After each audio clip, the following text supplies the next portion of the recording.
Gotcha! All the girlies say I'm pretty fly for a white guy.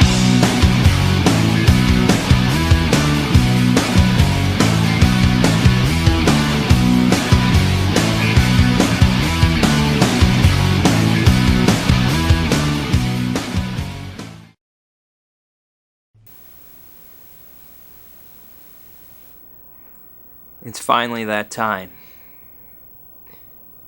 Early on in the Mangg's movie process, when I was first starting to do them, I did a little investigating to find the worst movie in existence, the lowest rated movie that I could get my hands on. It was a movie called Axum. It was my holy grail. The movie that I swore I would watch one day so I could review it and share it with everyone. Here it is. I've seen it now.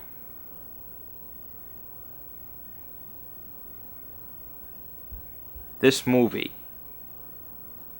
has a 1.2 rating on IMDb.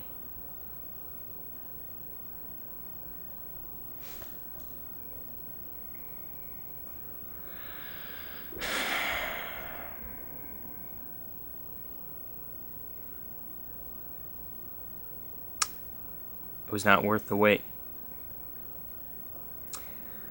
Okay.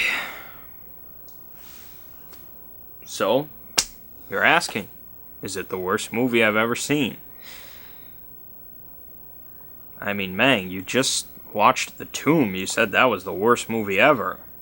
Did you really find one already worse than that? Well, as far as boring goes, which is usually my main problem with Mangg's movies, The Tomb, I think, still beats this out as far as worst movie ever. But when it comes to cinematic accomplishments, this takes it all. This, I can't even call it a movie. This is like the stillborn fetus of a movie.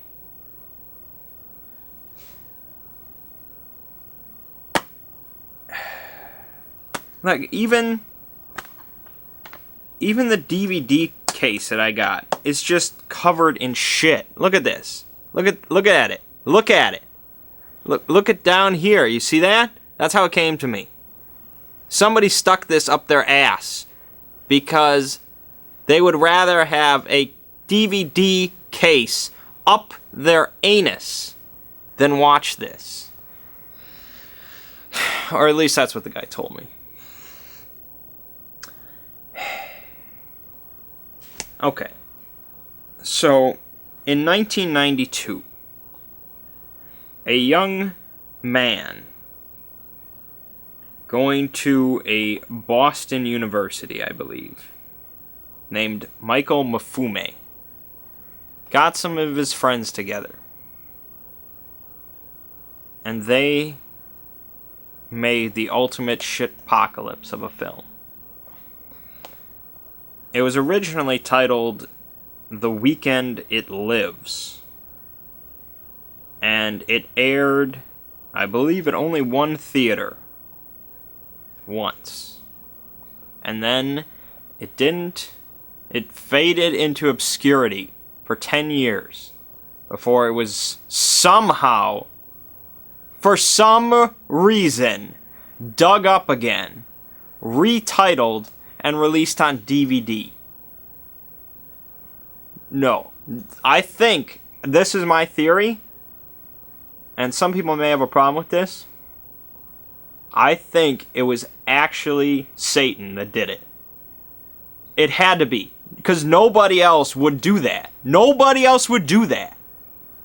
Dig up a 10-year-old college, film student movie made on a budget of $600, retitle it, and put it on DVD and think it would be profitable? No. You have to be the devil. That's the only way.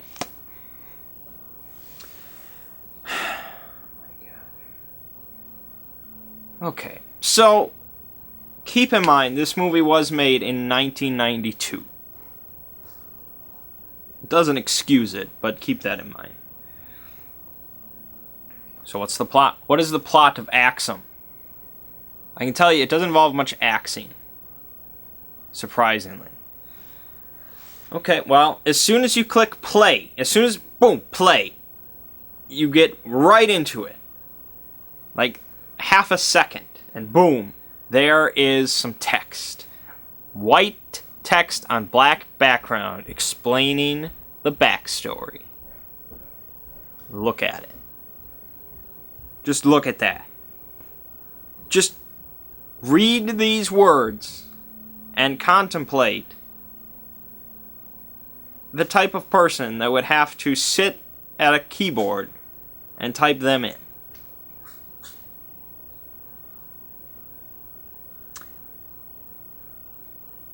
So, on a cold winter night in 1990, Mr. Mason, he's a mean and cruel townsman, left his job for home. Home is capitalized, which makes you think that it's the name of like another city or something. I don't know. But I think it's just his home. After arriving home, he took a shotgun. Where he took it from does not matter.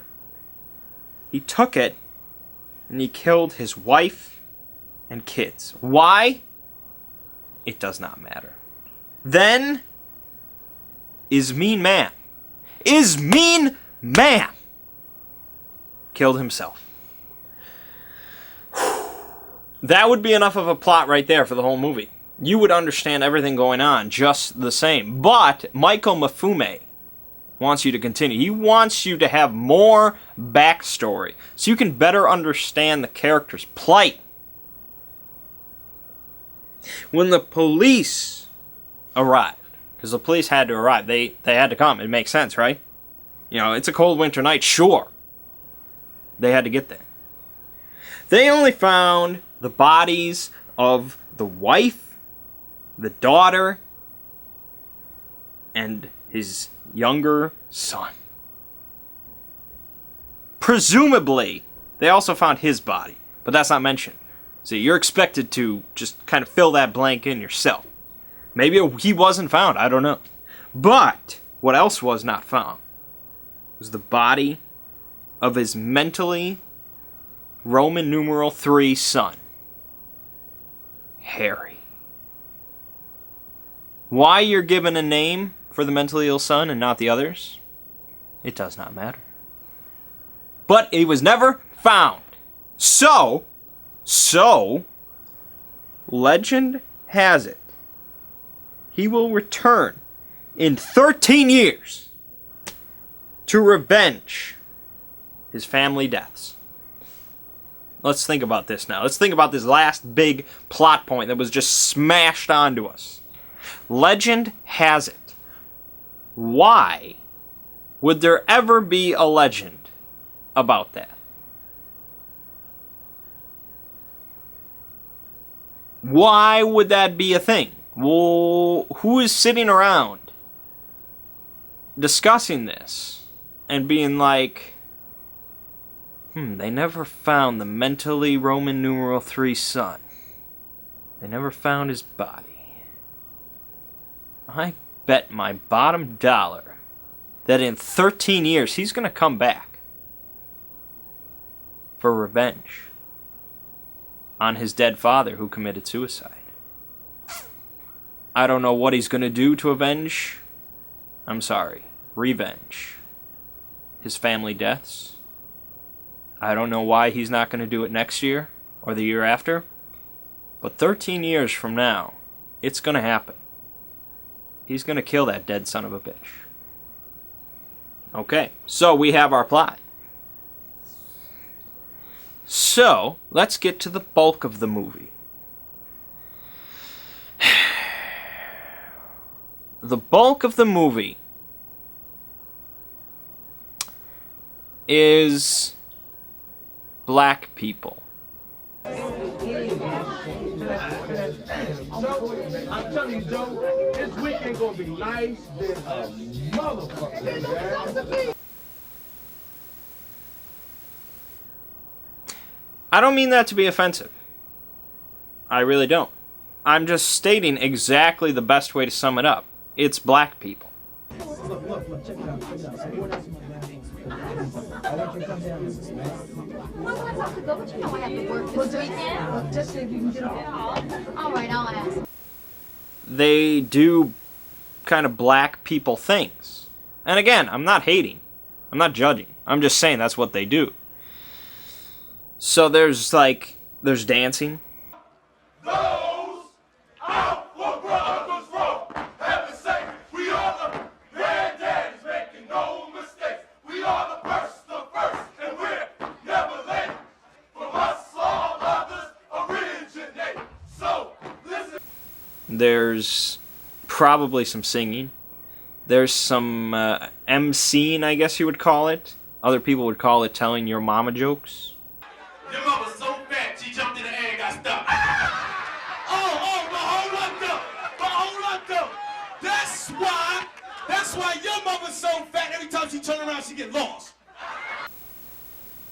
And there's a lot of flirtatious dialogue. Boy, you so fine, I can kiss your daddy's ass. And there's a lot of laughter. Hold on, yeah, your mother's so cross-eyed, she got out the front door and see the kids playing in the backyard. There's some dialogue. Actually, there's quite a bit of dialogue. Not that you get to hear it. You need to really strain your ears to kind of hear it.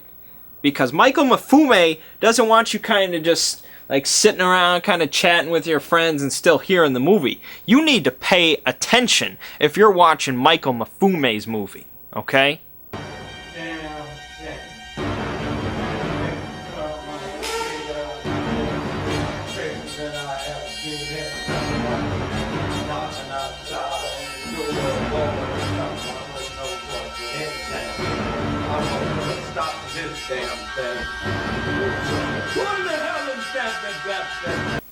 This isn't like the Avengers or some shit. You pay attention to Michael Mafume. So, the plot is a group of black college students goes up north, or east, or south, some direction to a house in the woods. And they eat food. And then a guy shows up. And they're scared of him because he's a guy.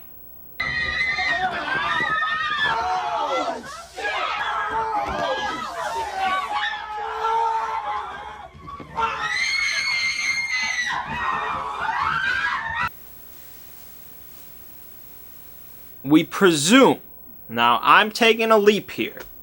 This may be a little bit presumptuous of me. I think that that guy is supposed to be the mentally Roman numeral third son, Harry. I ain't going on no damn one, man. What's wrong with you? Get up there, right the hell here, man.